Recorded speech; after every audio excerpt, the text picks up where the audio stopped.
Okay, y'all. Good morning. Good morning. It's Sunday morning, man. It rained last night. We kind of need the rain. This weather it's 55 degrees right now. So I like the weather, but I know for the sod jobs, it's not that. It's confusing for the grass. I want to give a big shout out to Chad over there for kind of well, he knows a lot about chemicals and, and grass. I mean, to be a chemical guy, you got to know a lot about grass. And to be a weed control and fertilization, you got to know more than the average person about grass and the behavior of grass and what grass grows here and what grass won't and all that. So, and his demographics is the same as mine.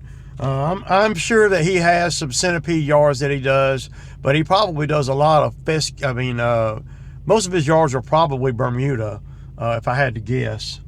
And most of the ones that I see him treat are Bermuda and zoysia, warm season grasses, I doubt he's got any fescue yards. He might, but big shout out to Chad over there for giving us the information that I kind of thought that I was, correct on.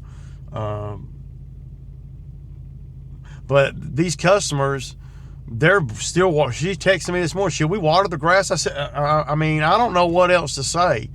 No more water on the Bermuda. And I don't really even know what to say to her. She's calling me concerned. It's not a formal complaint, if you will.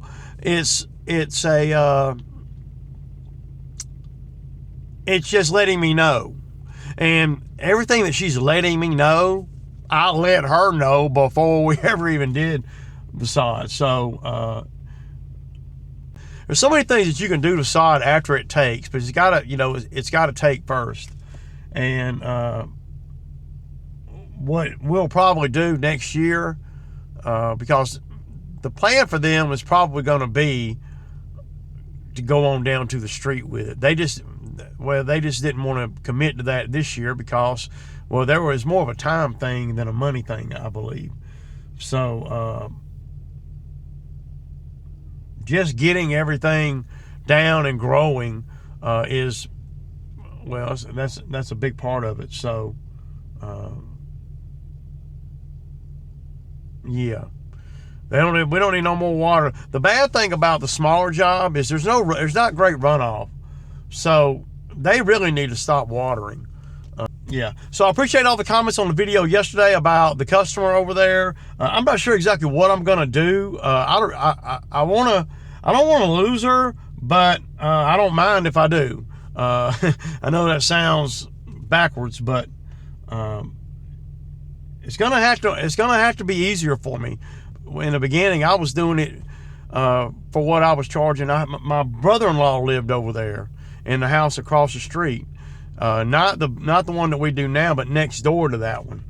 And then he sold his house, but I was already, I was doing his yard and a few others over there. But my brother-in-law told her what I was charging him.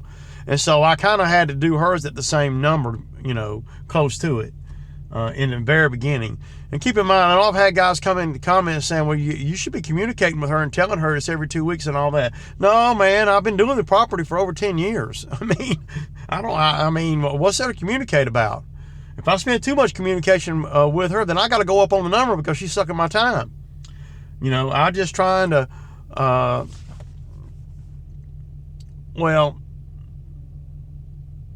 the end of the day, I'm doing it too cheap. I can't hardly talk to her on the phone. It's very frustrating. Very. And then on the phone, she can say, it leaves a lot of room for miscommunication. And a text message is direct. In this particular scenario, you don't want to talk to her on the phone because you can't. She'll say yeah, and then when you implement whatever she said, yeah. Oh, I didn't say that. I didn't mean that's not what I meant. And then all that. In a text message, you can't. You just. And I know that sometimes these customers are more trouble than they're worth. And if it wasn't for me having the other properties around there, then I would probably drop her. And I might still drop her.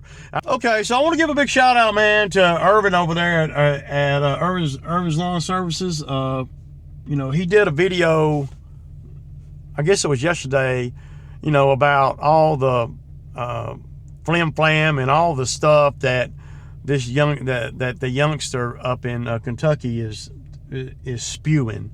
And it's okay. I don't really want to give the kid a format, because, you know, me talking about him, and not that I'm special or anything, it's getting him more views.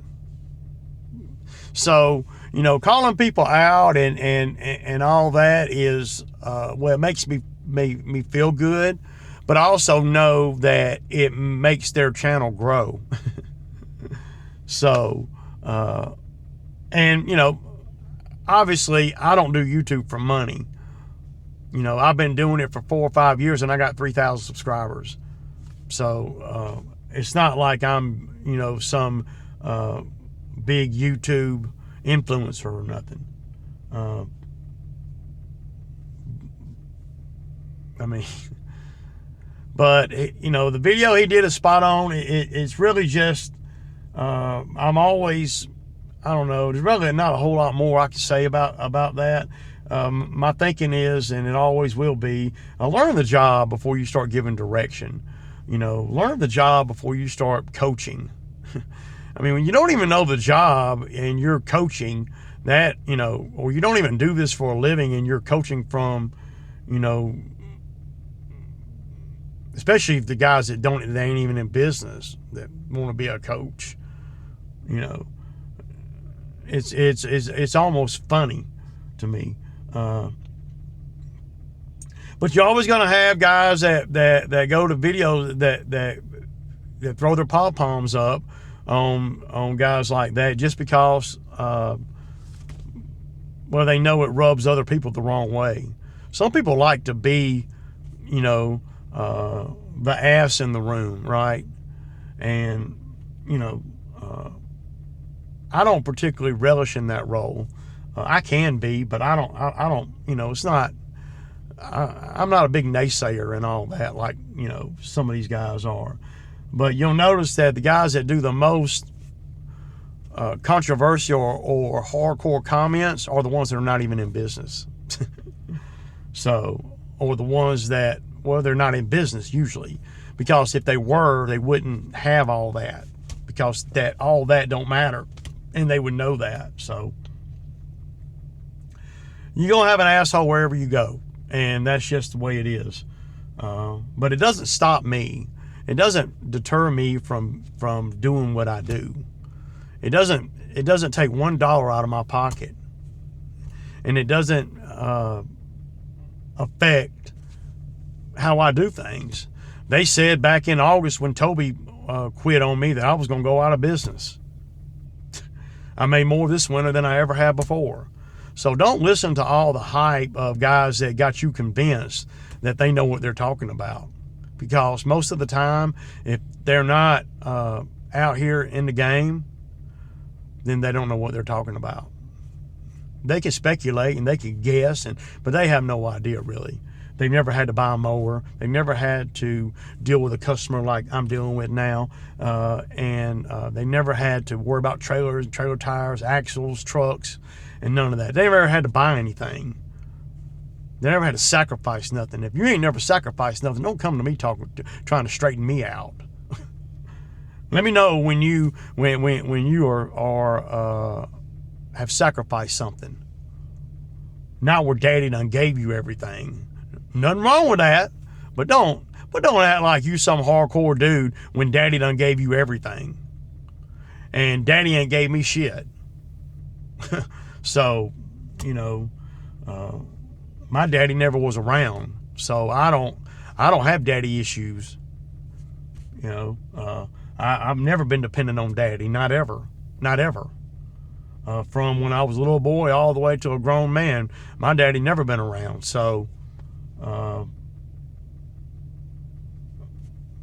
daddy ain't bankrolled nothing for me. I have to pay for everything. Ain't no companies giving me nothing. Everything that I do out here is well,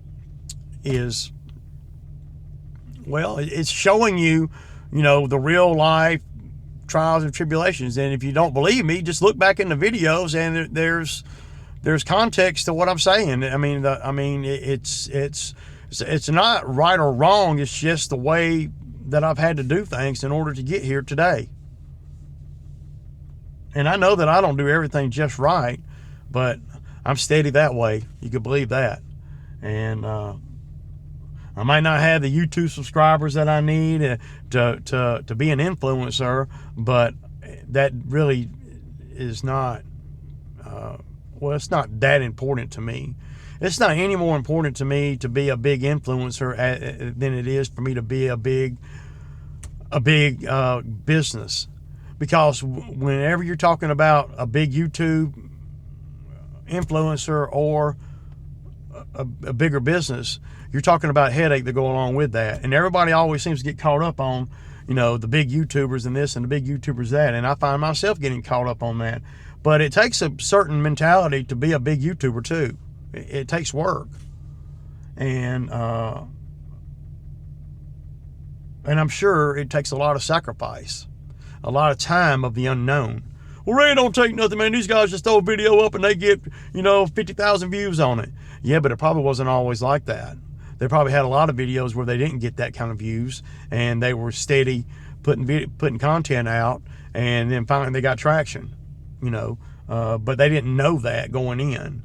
So I don't like to down the big YouTubers for the most part, except for how they handle the smaller YouTube channels. They don't never give them any recognition or nothing, because I think that, a lot of the bigger YouTubers, they're set in their ways, and they're not going to give anyone else a ticket into their, to get more subscribers. Good and down well if some of the bigger YouTubers give shout outs to little channels like mine and Irv's and Chad over there at Green Acres, and good and down well if some of the bigger channels would give us shout outs and stuff, that we would have a lot more subscribers. But they don't want that, because then they're, in their head, they're in competition with us then for the views. And the views are everything to them. Because without the views, they don't get the products. Without the products, they don't. You see what I'm saying? So they're not gonna get, even if we know what we're doing and we're doing everything legit, they're not gonna give us no shout out or nothing. And that's kind of that's what kind of is a stickler for me, because especially for guys that have been doing it for a long time. I've been doing the YouTube for a long time. You guys know me. It ain't like I just started my channel 2 months ago. You guys know me, and y'all know that I'm out here, trying to do the best I can based on what I know at this moment. So, but yeah, I'm not going to keep talking about the kid over there, because it's just, he's ignorant. We know that. He doesn't know anything. I know that. And we'll just let time and let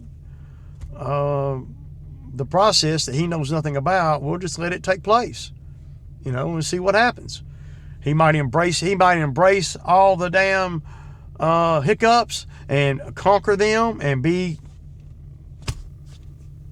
another Brian's lawn maintenance. Who knows? I don't know.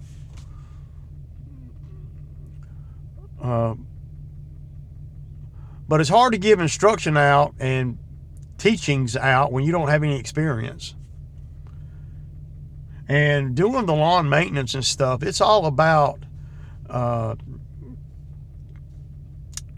density, procedure on each property, and equipment, to make the most money. So, but the guys that do the big YouTube stuff, they don't have to make the most money. And I can't stress that enough, for guys that watch my channel and say, well, he didn't do it like this, but he doesn't have to make the most money. They don't talk about density and how much money they're making and all that, because they don't have to make good money. They can go do a yard that I would charge $80 for. They can do it for $50, and then make you know 100 on the YouTube video, or 200 on the YouTube video little clip that they do. You know, I certainly don't have, you know, Exmark giving me a $20,000 lawnmower. Oh my God. And I'm the biggest Exmark fan there is. I mean, I'm the real boots on the ground Exmark freaking Mac Daddy. I love Exmark. I love them. And that's all I got. You know, and don't mind, you know, maybe I'm a little upset that Exmark ain't broke for every day. Maybe that's it. Maybe I'm just jealous. Maybe I'm just hating. Maybe so. Because I feel like you know, I got 4 Exmarks, and that's all I really ever had. I had that Raggedy Skag that one time, but I as soon as I saw a way to get out from under that Skag, I did. I probably spent over $100,000 on Exmark machines in the last 10 years. And that's a fact. So, yeah. So this morning, it's 9:30 now.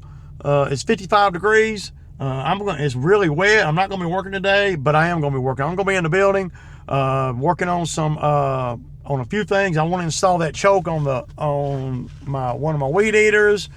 I need to fix this. I need to knock this damn thing right here out. So, because this ramp on the little trailer, on my small 12-foot trailer, the ramp thing got bent some kind of way. Where you pop in the thing that holds the ramp up, the pin ain't reaching the hole on the ramp. So I need to just bend that pin. I mean, bend the thing out a little bit where it'll reach. Man, all right, to the shop.